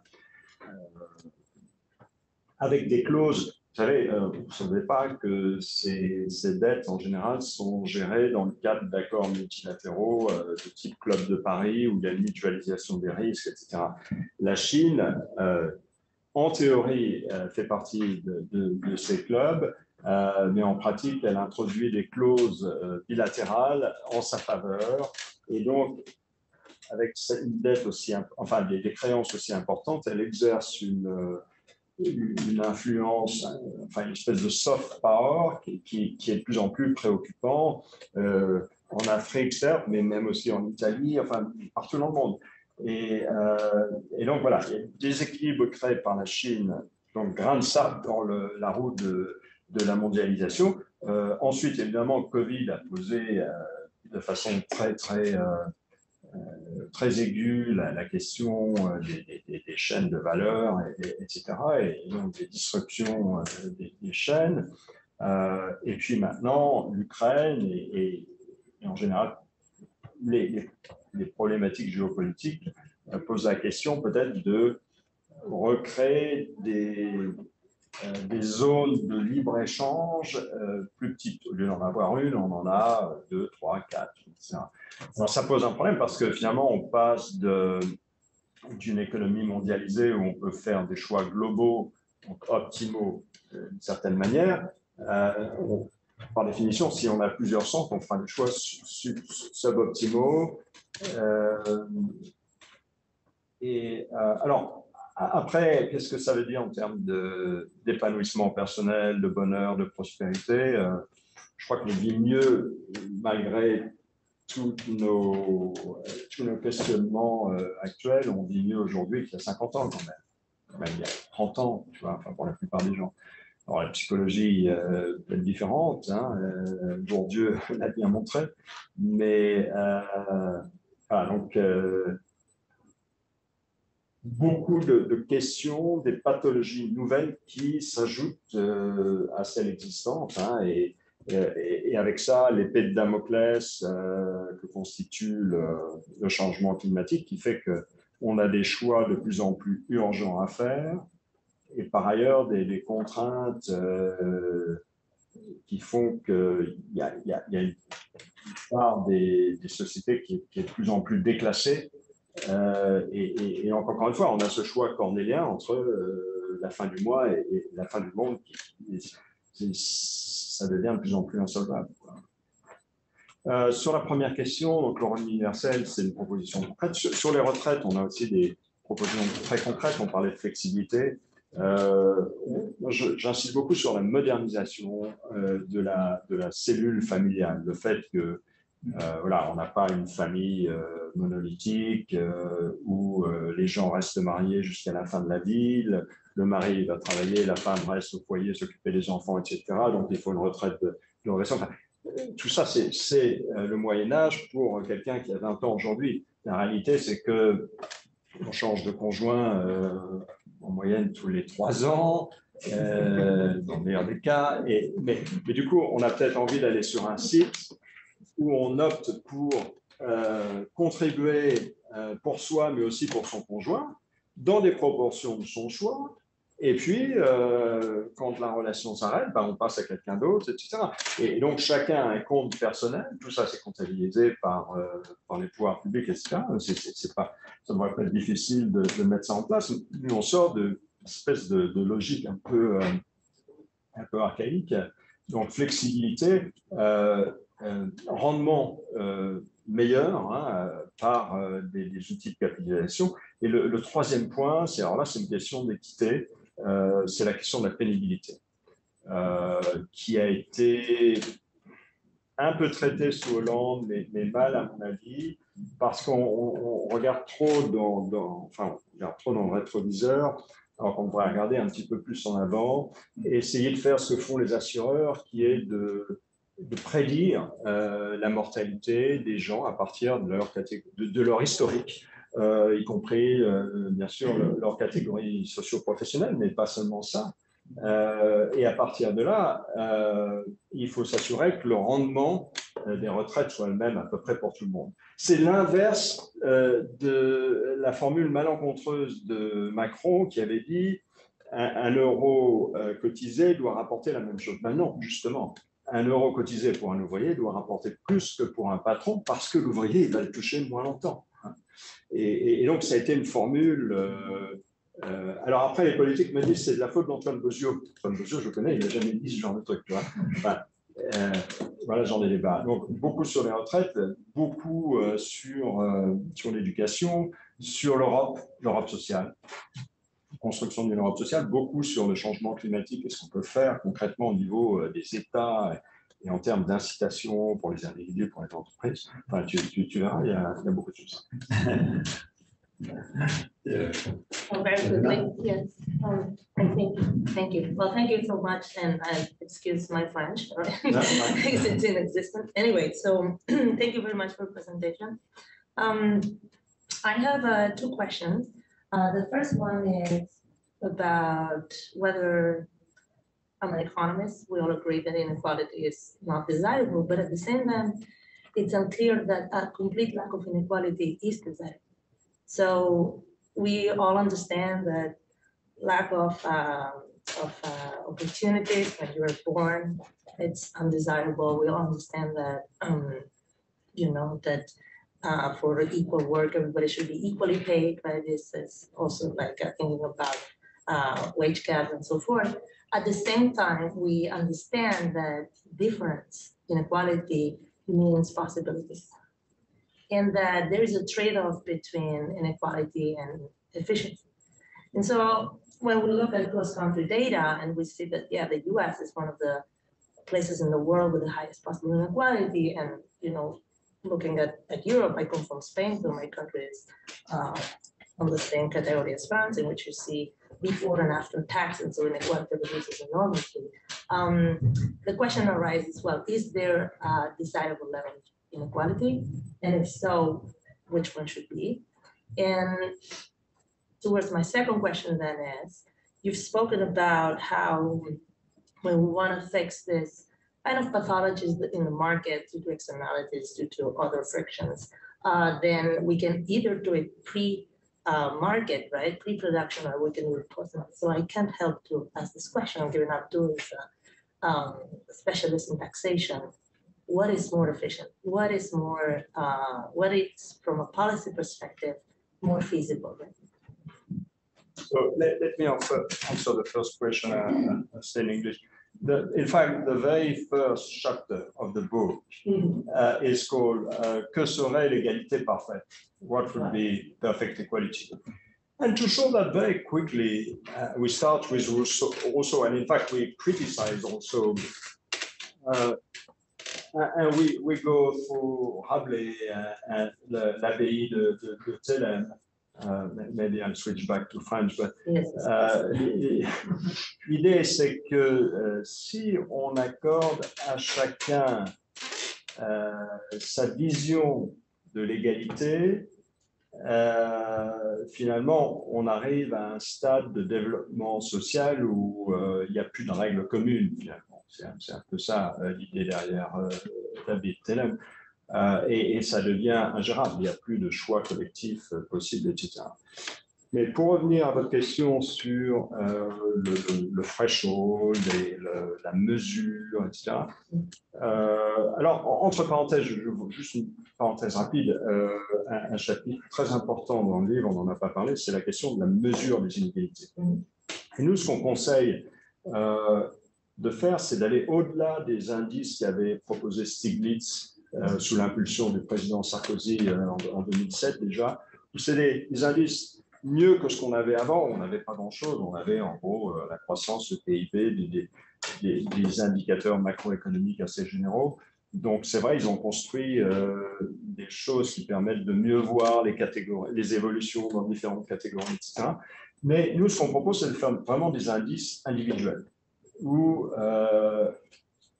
on a non seulement une indication du revenu, du patrimoine, mais aussi de la qualité de vie, de la qualité des infrastructures, de l'école, est-ce qu'elle est proche, est-ce qu'elle est loin, etc. Est-ce qu'il faut prendre un car ou y aller en voiture pour les enfants? Il y a tout un tas d'indicateurs hautement multidimensionnels qu'il faut savoir faire. Donc, en fait, ce n'est pas un threshold qui serait un chiffre unique, c'est plutôt une espèce de vecteur, d'une certaine manière. Mais je vais prendre un seul exemple, qui est celui de l'éducation, justement, et la question que posait John Rawls sur ce que c'est que l'égalité des chances. Et pour lui, c'était de dire, l'égalité des chances, c'est tout simple. Si vous avez 25% d'ouvriers dans la population, la probabilité qu'un fils d'ouvrier ou une fille d'ouvrier devienne attorney general aux US, ça devrait être 25%. Voilà. Et donc, alors, on en est loin. Hein. J'ai donné les chiffres souvent de passage d'une catégorie à l'autre tout à l'heure. Il y a eu des problèmes, mais on en est loin. La question, c'est est-ce qu'il faut tendre vers cette optimale, sachant que l'école ne peut pas tout faire. Et en fait, les travaux que fait Ekman, c'est en dehors de l'école, c'est des programmes d'accompagnement. Même s'il y a une très bonne école pour tous, on ne peut pas ignorer le fait que les enfants de familles aisées auront un environnement culturel extraordinaire. Hein. On le voit en Asie, à quel point les parents cadres, hein, bien éduqués eux-mêmes, poussent leurs enfants au maximum, bien plus qu'en Europe ou aux États-Unis. Et ça devient des gens extraordinaires. Dans les programmes scientifiques aux États-Unis, il y a beaucoup d'Asiatiques, justement, en partie pour ça. Donc, c'est une question qui est philosophique. Enfin, pour moi, c'est un vrai choix politique. De tendre vers cet optimum, on n'y arrivera jamais, mais au moins de... Oui. Mais je pense qu'il y avait deux questions. Il y avait la question, est-ce qu'il y a un degré d'inégalité qui peut être intéressant d'un point de vue économique? Et moi, j'ajouterais une question provocatrice, là, mais d'où vient le désir d'égalité? Question un peu nietzschéenne, mais voilà. Au fond, pourquoi faudrait-il l'égalité? Qu'est-ce qui nous pousse à dire, voilà, moralement, il faut l'égalité? Non, l'inégalité doit être opposable, hein, au sens où la couleur des cheveux, la forme du nez n'est pas une inégalité, enfin c'est une inégalité de fait, mais c'est pas opposable. C'est la question en ce sens. C'est la question de l'égalité, c'est-à-dire est-ce qu'on devrait, je ne parle pas de l'égalité au monde de ce que c'est que l'espèce humaine, hein, mais voilà, l'égalité sociale, voilà. Qu'est-ce qui fait que, d'où vient le désir d'égalité? Là, je vais faire un détour justement sur la question de est-ce qu'il faut taxer les riches, hein, parce que finalement, un discours. Moi, une des motivations pour écrire ce livre, c'est que j'étais un peu navré du discours que j'entendais à la fois d'économistes français, dont je ne citerai pas le nom, et de politiciens qui nous disent il y a de plus en plus de riches, donc il faut les taxer. Et c'est ce lien logique qui m'a jamais paru évident. On est aux États-Unis, après tout, et quelqu'un comme Thomas Paine disait à la fin du XVIIIe siècle, peu m'importe qu'il y ait de plus en plus de riches, si personne n'est pauvre en conséquence. Bon. Et donc, c'est tout. Et John Rawls, finalement, a actualisé ça dans sa théorie de la justice, le principe de différence, en fait, à deux composants, je ne vais pas entrer dans les détails, mais revient à dire ça. Hein. Mais c'est au cœur de la philosophie de Philippe Aghion. Hein. C'est-à-dire, voilà, l'innovation, bien sûr, va faire des gagnants, les patrons de ces PME, qui ne sont d'ailleurs pas les mêmes. Hein. Il y a un turnover, on n'est plus du tout dans le Gilded Age des États-Unis. La question, c'est si on taxe plus ces innovateurs-là, est-ce qu'ils ne vont plus? Mais moi j'irais plus loin, je dirais qu'il n'y a pas de raison a priori de taxer la richesse en soi, mais il y a des objectifs sociaux qu'on doit se donner qui demandent bien sûr que les contribuables contribuent à cet effort et dans un système qui soit suffisamment progressif. Équité, pas égalité. Absolument. Et est-ce que les inégalités ne tendent pas à persévérer dans leur être et à générer de plus en plus grandes, enfin, avoir un effet boule de neige, quoi. Et il me semble que quand même on voit bien aujourd'hui aux États-Unis, par exemple, comment l'accumulation de richesses dans les mains de quelques-uns a des conséquences politiques totalement désastreuses. Là, les conséquences politiques, je suis d'accord. C'est quoi sinon de l'investissement de l'argent dans la captation de positions politiques, médiatiques, etc. Je pense qu'on peut discipliner cette question-là. Est-ce qu'il y a une inégalité résiduelle qui doit rester en le mettant dans ce framework de pensée de l'activité créatrice? Qu'est-ce qui se passe avant l'activité créatrice? Comment on doit réagir face à l'inégalité avant l'activité créatrice? Et je pense que ces sortes d'inégalités sont des inégalités à réduire autant que l'on peut, au point qu'elles ne devraient pas exister. Voilà, donc c'est exactement l'accès, l'opportunité, non pas uniquement l'opportunité, mais aussi voilà, le fait même de pouvoir faire une taxation du capital pour plus de productivité, de mettre dans les mains collectives afin d'avoir une meilleure. On a une belle. Bon, après, éviter un peu de s'attaquer aux inégalités qui viennent juste à la production, hein, après que les personnes aient fait leur propre décision elles-mêmes. Donc voilà, donc ça fait que réduire la part du gâteau. Et à la fin, maintenant, donc c'est là où, donc au début, on peut faire beaucoup, au milieu, on ne fait pas trop, mais à la fin, quand c'est des taxes, donc ça, c'est une balance entre les deux. C'est quoi les fins? C'est la redistribution. La redistribution de la production, la redistribution, donc c'est un peu les taxes. Et un peu là, c'est là où il y a un peu là où on est plus dans le champ de la philosophie, je pense, où dépendant de, soit on fait une taxe flat ou plus progressive. Mais donc, je pense qu'on peut avoir des réponses différentes à cette question-là, dépendant de là où on se situe. Et ça peut mener le débat. Si je peux te répondre, Frédéric, historiquement, il y a des exemples très intéressants. L'exemple de la Mésopotamie, on parle de plusieurs milliers d'années, où il n'y avait pas une démocratie représentative, mais il y avait une forme de débat démocratique. Et on a intégré le fait qu'il fallait modérer les richesses et que ce n'était pas bon de laisser les richesses exploser, comme ça a été le cas en Grèce ou dans la Rome antique. Un autre exemple, c'est les villes italiennes au Moyen-Âge, où il y avait des procédures très compliquées de sélection des édiles et des décideurs politiques pour éviter l'appropriation par les classes dirigeantes économiques et les plus aisées. Donc, il y a des choses à faire. Nous, ce qu'on conseille, c'est d'avoir un débat sans tabou à la fois sur l'impôt sur le patrimoine, hein, parce que d'ailleurs, moi, je préférais, surtout si je commence dans la vie, je préférais qu'on me taxe sur mes stocks, c'est-à-dire mon patrimoine plutôt que mes revenus, mes flux. Pour un jeune couple avec des enfants qui a beaucoup de dépenses et peu de patrimoine, être taxé sur ses revenus, c'est difficile. Alors, si on les laissait tranquilles jusqu'à une certaine accumulation de patrimoine, ce serait plus efficace. Et ça frapperait plus les personnes âgées qui n'ont pas forcément un usage intense de leur capital. Et puis après, il faut une discussion sans tabou sur l'héritage, où il y a une hypocrisie énorme, et on l'a vu en France pendant le débat présidentiel, ce qui n'est pas étonnant, parce que le débat présidentiel, c'est toujours hypocrite, mais vous savez qu'aux États-Unis, 99,93% des Américains ne payent aucun impôt sur les successions.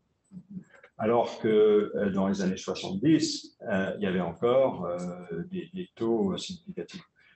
Moi, je pense que dans un monde où la technologie, la robotisation prendra de plus en plus de place, où le temps consacré au travail sera de moins en moins important, il faut que le capital puisse être recyclé de façon plus régulière. L'idée qu'on puisse avoir une société qui est passée d'une génération à l'autre, c'est une idée romantique finalement des 30 glorieuses, c'est plus tellement le cas aujourd'hui, où il y a quand même un turnover beaucoup plus rapide, l'obsolescence des produits est plus rapide. Je ne vois pas bien l'intérêt de garder la gouvernance d'une société dans la même famille. Moi, je serais pour taxer les morts le plus possible. Et voilà. Et par rapport à la taxation du capital, souvent les gens donnent l'argument que bon, taxer à la fin crée moins de distorsion.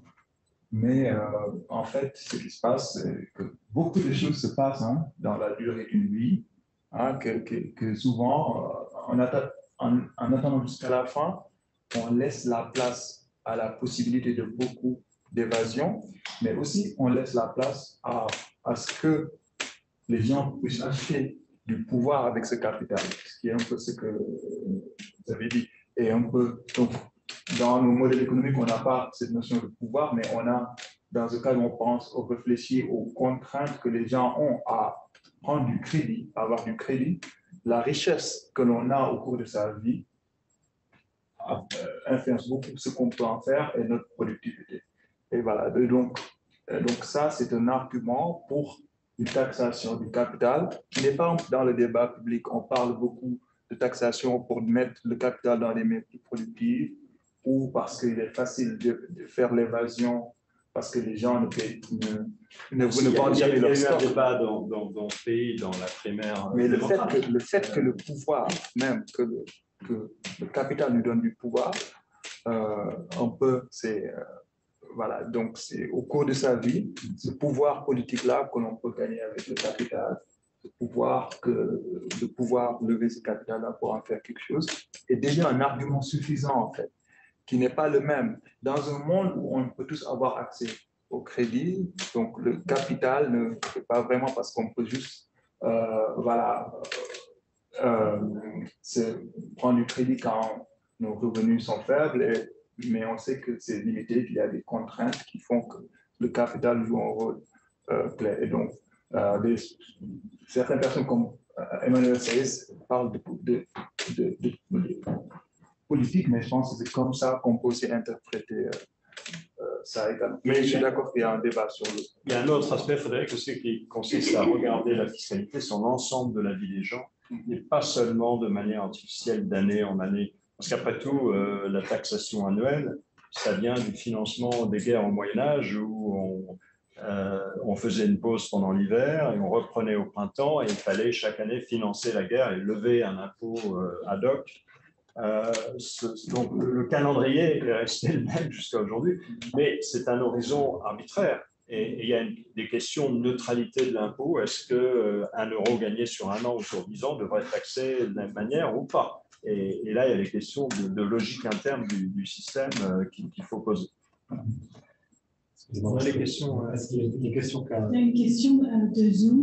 S'il existe une voie vers un capitalisme plus équitable et juste, quid du capital politique qui est nécessaire pour y arriver?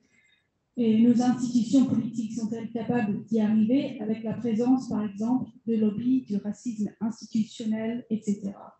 Oui, très très bonne question.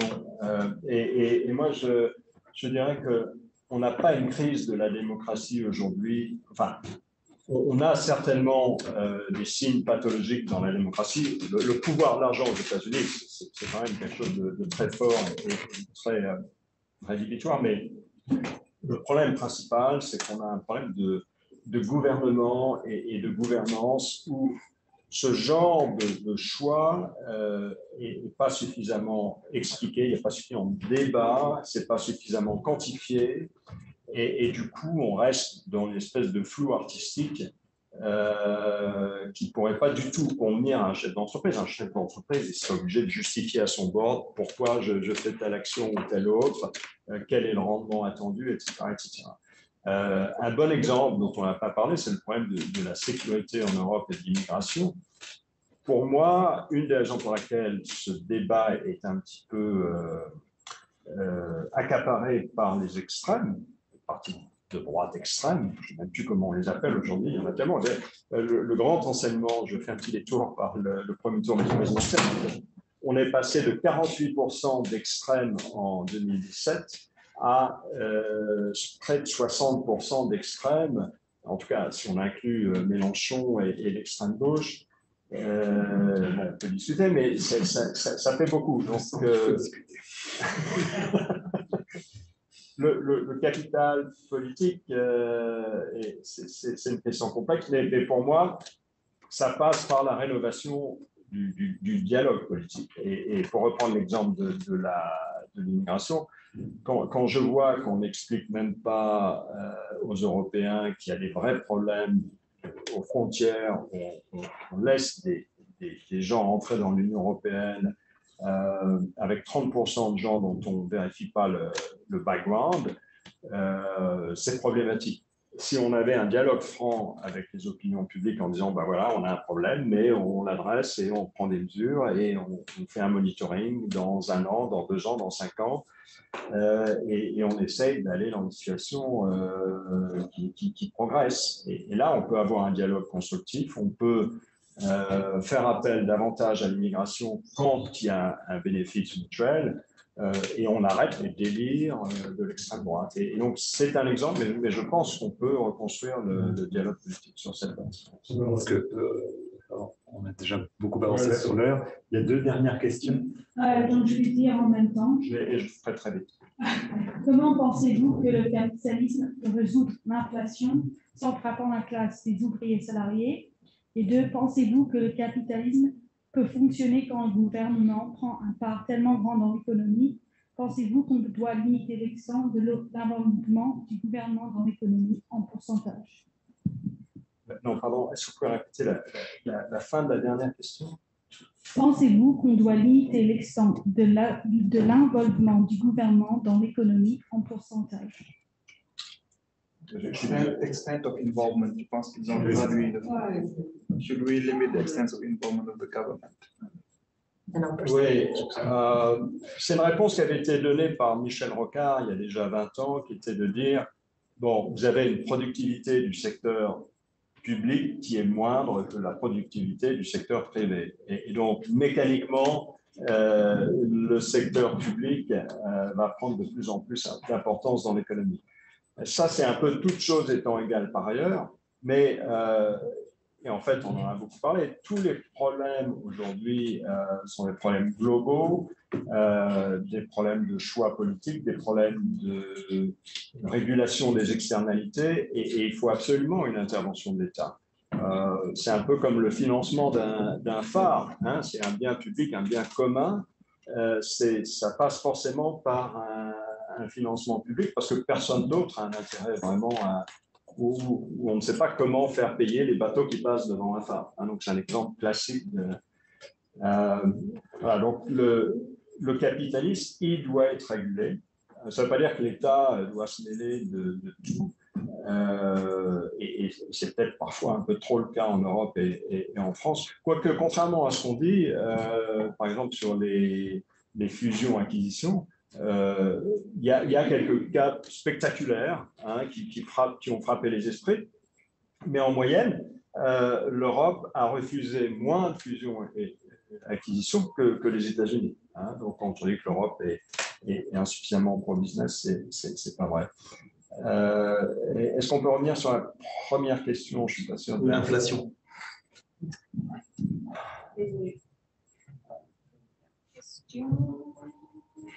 Pensez-vous que le capitalisme peut fonctionner quand le gouvernement prend une part tellement grande dans l'économie?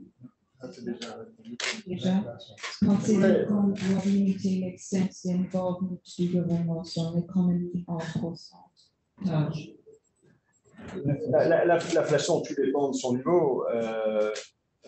Si je ne dis pas de bêtises, je crois que l'inflation annuelle au Venezuela il y a 2-3 ans a été de 10 millions %, je ne sais même pas comment le dire, d'inflation.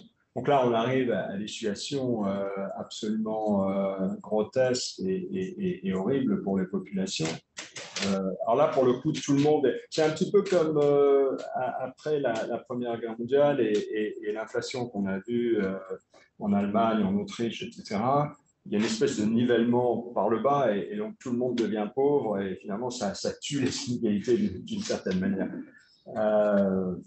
Bon, en tout cas, l'inflation, elle est là, elle peut être contrôlée. C'est pour ça qu'on a des banques centrales indépendantes. D'ailleurs, ça fait partie des institutions du capitalisme. C'est par ça qu'on peut finir, c'est que l'État, c'est les pouvoirs publics en général, c'est les institutions qui aident le fonctionnement de l'économie et des banques centrales indépendantes, mais qui gardent en perspective les problématiques d'emploi et bien sûr de bien-être des sociétés, c'est important. Merci beaucoup. Merci.